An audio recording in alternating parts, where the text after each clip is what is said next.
Hello बच्चों, हम कविता कर रहे थे हमसे सब कहते। पिछली वीडियो में हमने इसका कविता का जो गायन है वो किया था। आज हम जो है इसके जो प्रश्न उत्तर हैं उनको करेंगे। तो इसका सबसे पहला प्रश्न है, अगर तुम्हें इस कविता का नाम बदलने को कहें तो तुम इसे क्या नाम दोगे। जैसे कि आपने इस कविता में पढ़ा है कि बार बार जो है सूरज को कोई नहीं कहता रोशनी अंदर मत फैलाओ, हवा को नहीं कहता कि खबरदार जो अंदर आई, बादल को कोई नहीं कहता कि तुमने खबरदार क्यों जलदार बरसाई, पर बच्चों को बार बार रोक टोक की जाती है। तो यदि आपको इसका नाम बदलने के लिए कहा जाएगा तो आप क्या नाम दोगे इसका। सोचिए आप इसका क्या नाम दे सकते हैं। आप कोई अपनी तरफ से भी कोई नाम दे सकते हैं। तो आप इसको देखो, इसमें बच्चे के साथ भेदभाव किया जाता है, बार बार यहाँ आने जाने से रोका टोका जाता है कि ये काम मत करो वो काम मत करो। तो इस कविता का जो नाम है भेदभाव या रोक टोक रख सकते हो आप। ठीक है, तो मैंने यहाँ पे लिख दिया, हम इस कविता का नाम भेदभाव या रोक टोक रखते। यदि आपके पास कोई और अच्छा सा नाम है तो आप वो भी इसका नाम, इस प्रश्न का उत्तर लिख सकते हो। अगला प्रश्न, पाठशाला में और घर में तुम्हें क्या क्या करने को कहा जाता है और क्या क्या करने के लिए मना किया जाता है, नीचे वाली तालिका में लिखो। तो देखो, आपको बहुत सारे काम होते हैं जिनके लिए कहते हैं करो, जैसे पढ़ाई करो, साफ सुथरे रहो, अपने दोस्तों की सहायता करो, घर में जो है मम्मी पापा के काम में हेल्प करो। तो इस तरह के बहुत सारे काम हैं जिसमें जो है आपको करने के लिए कहा जाता है। बहुत सारे काम हैं जिनको आपको नहीं करने के लिए कहा जाता है, जैसे शोर मत करो, बातें मत करो, पेज मत फाड़ो, दीवारों पे मत लिखो, यहाँ वहाँ चीज़ें मत फेंको। इस तरह के जो काम हैं उनको करने के लिए मना किया जाता है। तो ये मैंने कुछ काम लिखे हुए हैं, जैसे पढ़ाई करो, साफ सुथरे रहो, बड़ों का कहना मानो, समय पर काम करो, मत करो शोर मत करो, दीवारों पे मत लिखो, तंग मत करो, पेज मत फाड़ो। आप इसके अलावा भी, आपको यदि लगता है कि आप इसके अलावा भी लिख सकते हैं तो वो आप काम जो हैं वो आप लिख सकते हैं। वो जो आप जो हैं आप यहाँ पर और भी, जैसे यहाँ 4-4 लिखे हुए मैंने दोनों साइड, आप इससे ज़्यादा भी लिख सकते हैं।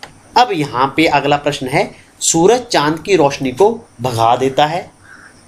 ठीक है, सूरज चांद की रोशनी को भगा देता है, पर जो बादल होते हैं वो क्या करता है, सूरज की रोशनी को भगा देता है।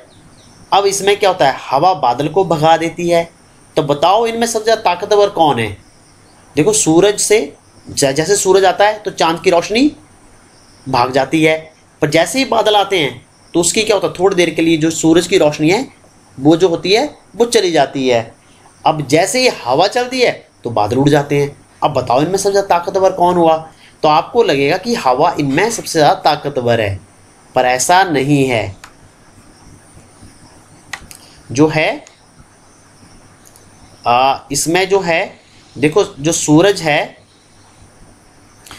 सूरज के कारण ही क्या होता है, सूरज जो है, सूरज के कारण क्या होता है, जो चांद की रोशनी है वो सूर्य का प्रकाश ही चांद के ऊपर पड़ता है, जिसके कारण वो चमकता है। यदि सूरज की रोशनी नहीं पड़ेगी, धरती के ऊपर नहीं पड़ेगी, तो बादल नहीं बनेंगे। ठीक है, और सूरज की रोशनी के कारण ही, गर्मी के कारण क्या होता है, हवाएं चलती हैं। चलो इस प्रश्न का अब हम उत्तर करते हैं। तो सबसे ज़्यादा ताकतवर है यहाँ पर वो है सूरज, क्योंकि सूरज की रोशनी के कारण ही सारे ये जो काम यहाँ पर है वो हो पाते हैं। सूरज से ही चांद चमकता है, सूरज के कारण ही जब सूरज की गर्मी पड़ती है तो ही बादल बन पाते हैं, इवेपोरेशन होती है, बाष्पीकरण होता है, जिसके कारण जो बादल बनते हैं। और अब बादल बनेंगे तो ही वो जो है सूरज की रोशनी को रोक पाते हैं, पर वो ज़्यादा देर के लिए नहीं रोक पाते। और हवा जो है वो भी सूरज की गर्मी के कारण ही जो होता है वो चल पाती है। तो यहाँ पर है सूरज ताकतवर है, क्यों इसमें है आएगा क्योंकि, यहाँ पे क्योंकि शब्द थोड़ा मिसिंग हो गया है, मैं लिख देता हूँ यहाँ पर,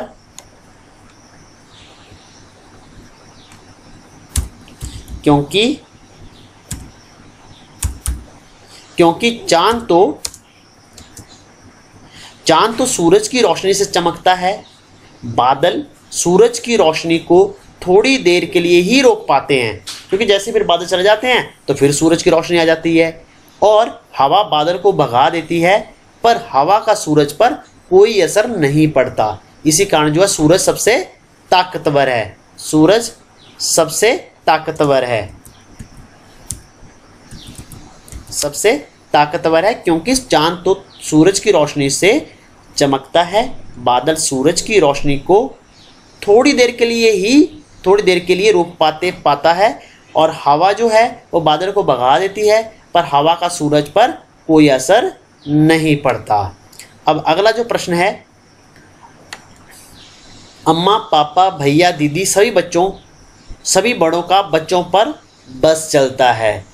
अब ये है तुम्हारा किस किस पर बस चलता है।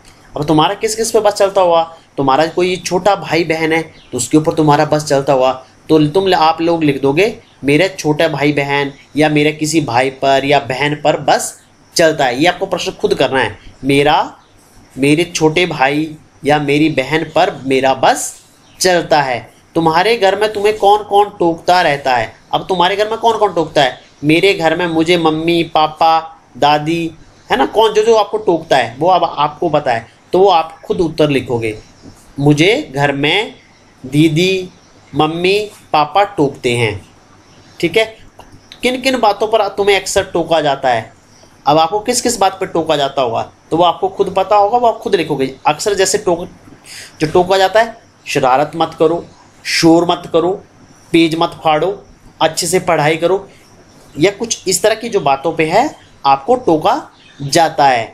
तो आपने ये 3 प्रश्न हैं, ये आपने इनके उत्तर खुद ही लिख लेने हैं।